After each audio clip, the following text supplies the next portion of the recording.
بسم اللہ الرحمن الرحیم ان فی ذلک لآیہ وما کان اکثرهم مؤمنین۔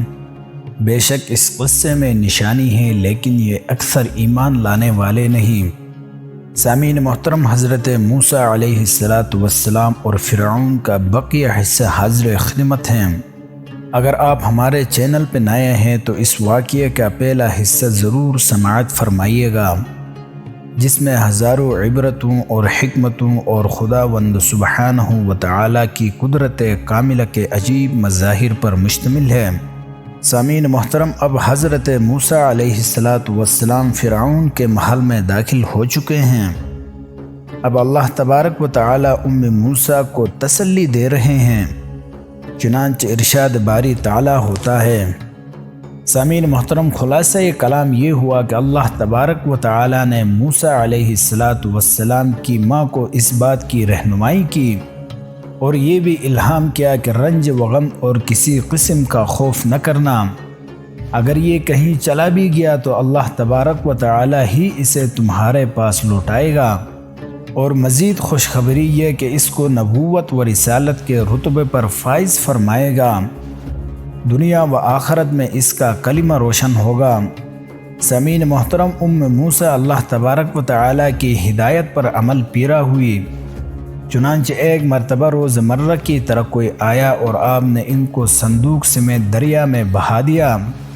لیکن اللہ تبارک و تعالی کا کرنا ایسا ہوا کہ اس دن وہ صندوق کی رسی اپنے پاس باندھنا بھول گئی، تو وہ صندوق رسی سمیت دریا میں بہتا چلا گیا۔ اتفاق سے اسی دریا کے کنارے فرعون کا محل بھی تھا، چنانچہ اللہ تبارک و تعالی فرماتے ہیں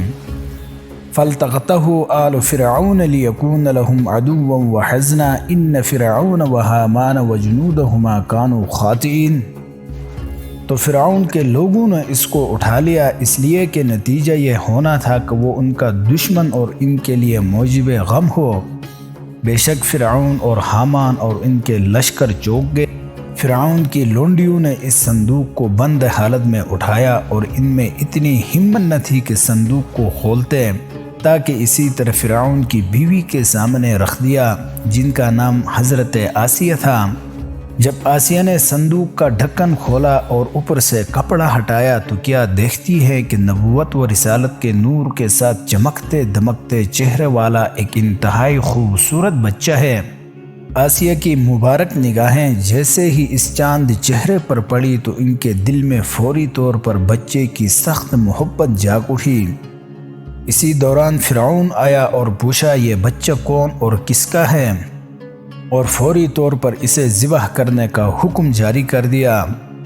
پھر تو حضرت آسیہ نے ان کو بچانے کی خاطر فرعون سے منت سماجت شروع کر دی کہ یہ بچہ مجھے ہدیہ کر دے، یہ میری اور تیری آنکھوں کا ٹھنڈک بنے گا۔ سامعین محترم، جواباً فرعون نے کہا یہ تیری آنکھوں کی ٹھنڈک ہوگی، مجھے اس کی ضرورت نہیں۔ اگر حقیقت دیکھی جائے تو اس کی یہ بدزبانی ہی اس کی بربادی کا سبب بنی۔ دوسری جانب حضرت آسیہ نے کہا قریب ہے کہ یہ ہمیں نفع دے۔ بے شک اللہ تبارک و تعالی نے اس کی آس پوری کر دی اور دنیا میں اس کے ذریعے آسیہ کو ہدایت بخش دی اور آخرت میں ہمیشہ کے لیے اس کے ذریعے جنت عطا فرما دی۔ سامعین محترم، آسیہ نے مزید کہا یا ہم اس کو بیٹا بنا لیں، چونکہ حضرت آسیہ کی کوئی اولاد نہ تھی۔ آگے فرمایا اور وہ شعور نہ رکھتے تھے، یعنی ان کو علم نہ تھا کہ اللہ تبارک و تعالی ان کے ساتھ کیا کر رہے ہیں، کیونکہ حضرت آسیہ کا موسیٰ علیہ السلام کو گود لینا فرعون اور آل فرعون کے لیے عظیم تباہی کا سبب بننے والا تھا۔ سامعین محترم، ادھر حضرت موسیٰ علیہ السلام کی والدہ کا دل بے صبر ہوا، جسے اللہ تبارک و تعالی سورہ قصص میں بیان فرما رہے ہیں۔ ترجمہ، اور موسیٰ کی ماں کا دل بے صبر ہو گیا، اگر ہم ان کے دل مضبوط نہ کر دیتے تو قریب تھا کہ وہ اس قصے کو ظاہر کر دیں۔ غرض یہ تھی کہ وہ مؤمنوں میں رہے، اور اس کی بہن سے کہا اس کے پیچھے پیچھے چلی جا، تو وہ ایسے دور سے دیکھتی رہی اور ان لوگوں کو کچھ خبر نہ ہو، اور ہم نے پہلے سے ہی اس پر دائیوں کے دودھ حرام کر دیے تھے، تو موسیٰ علیہ السلام کی بہن نے کہا میں تمہیں ایسے گھر والے بتاؤں کہ تمہارے لیے اس بچے کو پالے اور اس کے خیر خواہی سے پرورش کرے۔ تو ہم نے اس طریق سے ان کو ان کے ماں کے پاس پہنچا دیا تاکہ ان کی آنکھیں ٹھنڈی ہوں اور وہ غم نہ کھائے اور معلوم کرے کہ اللہ تبارک و تعالیٰ کا وعدہ سچا ہے، لیکن اکثر نہیں مانتے۔ سامعین گرامی، بہت سے صحابہ کرام رضوان اللہ تعالی علیہم اجمعین فرماتے ہیں کہ موسیٰ علیہ السلام کی والدہ دنیا کے تمام تفرقات بھول گئی، بچے کی جدائی سے بے چین ہو کر اپنا صبر کھو بیٹھی اور علی الاعلان اس کے متعلق پوچھ گچھ کرتی پھرتی، لیکن ہم نے اس کو صبر و ثابت قدمی کے ساتھ رکھا، کیوں؟ تاکہ وہ مومنین میں سے ہو جائے۔ اور موسیٰ علیہ السلام کی بہن کو، جو ان کی بڑی بیٹی تھی، کہا اس کے پیچھے پیچھے چل اور اس کے متعلق مجھے متعلق کرنا۔ سامعین محترم، مجاہد رحمہ اللہ تعالی فرماتے ہیں فَوَسُرَتْ بِهِ عَنْ جُنُوبٍ وَهُمْ لَا يَشْعُرُونَ، یعنی دور دور سے دیکھ رہی تھی، گویا ان سے کوئی سروکار نہ ہو۔ اسی کے متعلق اللہ تبارک و تعالی ارشاد فرماتے ہیں اور ان کو خبر نہ تھی اور ان کو اس کی قطعاً اس طرح خبر نہ ہوئی۔ سامعین محترم، جب حضرت موسیٰ علیہ السلام فرعون کے گھر پہنچ گئے تو فرعون کے اہل خانہ نے انہیں دودھ پلانے کی ہر ممکن کوشش کی، مگر کسی عورت کا دودھ نہیں پیا، جس کے متعلق اللہ تبارک و تعالی ارشاد فرماتے ہیں اور روک رکھا تھا ہم نے موسیٰ سے دائیوں کو پہلے سے، یعنی ان پر پہلے ہی سے سب کے دودھ حرام کر دیے تھے، یہاں تک کہ فرعون کے گھر والے موسیٰ علیہ السلام کے متعلق اس قدر پریشان ہوئے کہ دائیوں کے ساتھ موسیٰ علیہ السلام کو شہر اور بازار وغیرہ میں عورتوں کے پاس بھیجا کہ شاید کسی عورت کا دودھ ان کو موافق آ جائے۔ الغرض لوگ اس بچے کو دودھ کے متعلق سخت پریشان تھے اور سب اس مسئلے پر سر جھکائے بیٹھے تھے کہ اچانک موسیٰ علیہ السلام کی بہن نے اپنے بھائی موسیٰ علیہ السلام کو دیکھ لیا اور اپنی حقیقت کو پوشیدہ رکھتے ہوئے لوگوں سے کہا، جس کے متعلق اللہ تبارک و تعالی قرآن کریم میں ارشاد فرماتے ہیں، کہا کہ میں تمہیں ایسے گھر والے بتاؤں کہ تمہارے لیے اس بچے کو پالے اور اس کی خیر خواہی سے پرورش کریں۔ سامعین محترم، لوگوں نے کہا کہ تجھے ان کی شفقت و خیر خواہی کا کیسے پتہ چلا؟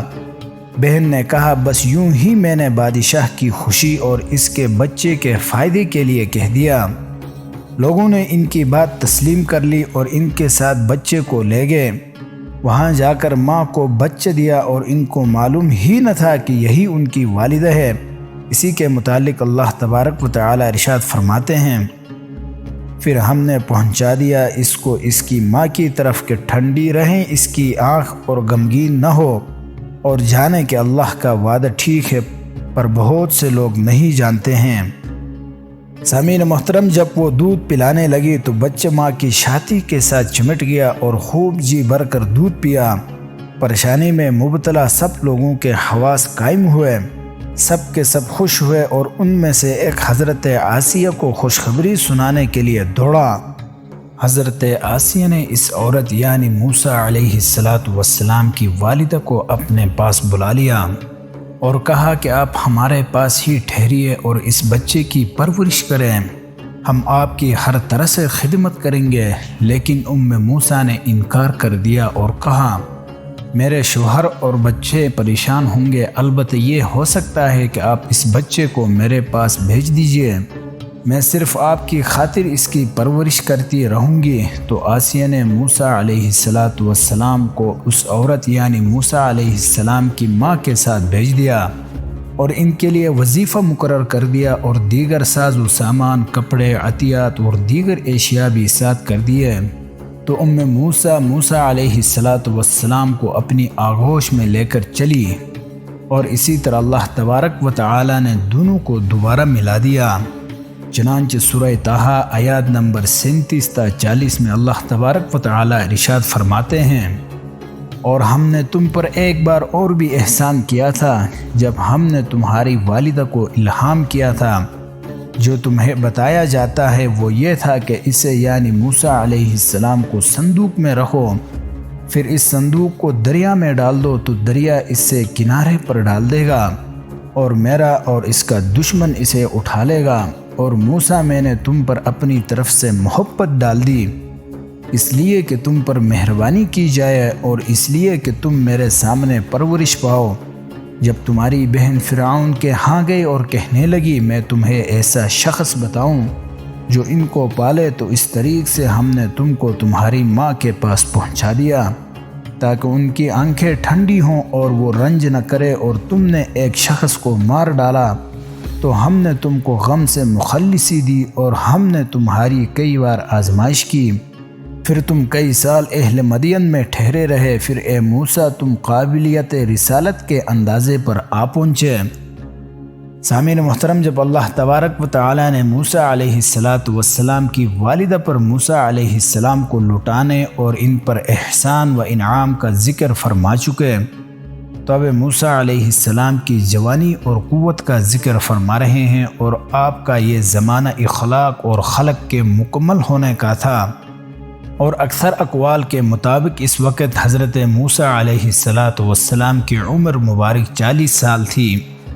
اور اس وقت اللہ تعالیٰ نے آپ کو اپنے پہلے وعدے کے مطابق نبوت و رسالت سے نوازا، جیسے پہلے ان کی والدہ کو ان کے دودھ پینے کے زمانے میں متعلق کیا تھا۔ فرمایا بے شک تمہارے پاس لوٹائیں گے اور اس کو رسولوں میں سے بنائیں گے۔ اسی جوانی کے متعلق سورہ قصص میں اللہ تبارک و تعالی ارشاد فرماتے ہیں، اور جب پہنچ گیا اپنے زور پر اور سنبھل گیا،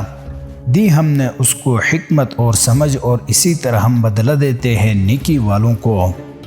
سامعین محترم، اس عبرتناک اور ایمان آفروز واقعے کا بقیہ حصہ جس میں حضرت موسیٰ علیہ السلام جوانی کے عالم میں داخل ہو رہے ہیں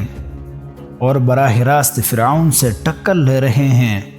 اس سے آگے کیا ہونے جا رہا ہے انشاءاللہ ہم اس ویڈیو کی تیسری قسط میں ذکر کریں گے۔ ویڈیو پسند آئی تو چینل کو سبسکرائب کریں، بیل آئیکن پر کلک کریں، ویڈیو کو لائک کریں، شیئر کریں، کمنٹس میں ویڈیو کے متعلق ضرور اپنی رائے کا اظہار کیجیے۔ مجھے دیجیے اجازت، ملتے ہیں اس ویڈیو کی تیسری قسط لے کر اگلی ویڈیو میں، تب تک کے لیے اللہ نگہبان۔